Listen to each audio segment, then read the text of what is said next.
If you would all play cards, I'm willing to bet that at one point in time or another you thought about cheating. Well, I'm going to show you the way that I cheat at cards, specifically poker. It's using something called a false deal.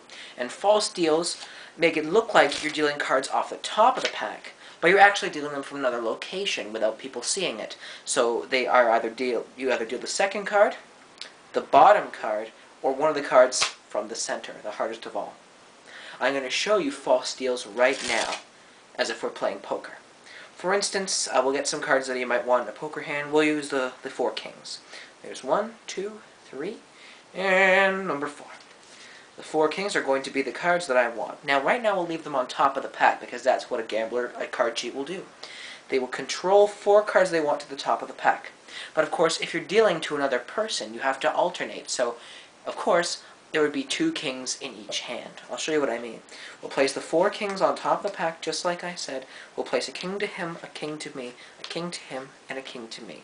And then, of course, the other cards in your poker hand. However, did you catch my false deal?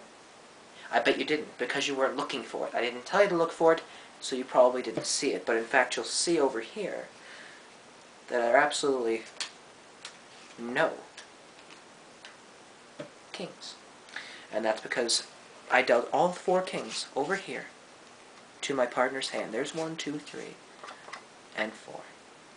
I'll do that again, but this time I want you to watch carefully and see if you can catch my false deal. The 4 kings will go on top of the pack very fairly.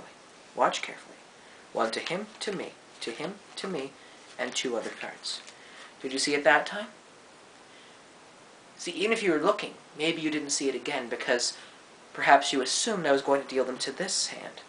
But in fact, this time, to throw you off, I dealt all 4 kings to my own hand. I'll give you one last chance, but this time we'll do it in real play conditions, because as you can see, this entire time, I've been dealing out 4 cards to prove a point. When in regular poker, there are, 5 cards. So, in lieu of this, I'm going to do this as though I'd actually play a game of poker.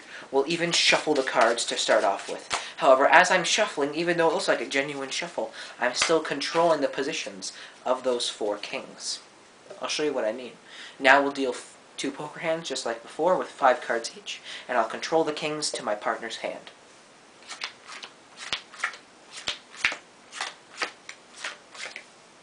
Did you see any false deals that time?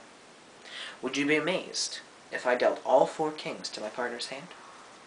Well, don't just take my word for it. Take a look. There's 1. 2. The indifferent card. Number 3. And, last but not least, king. No.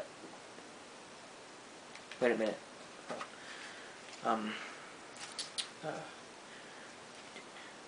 Oh, maybe I dealt it to my own hand. Let's see. Yeah, see. That happens. But then again, I needed that last king to complete my royal flush.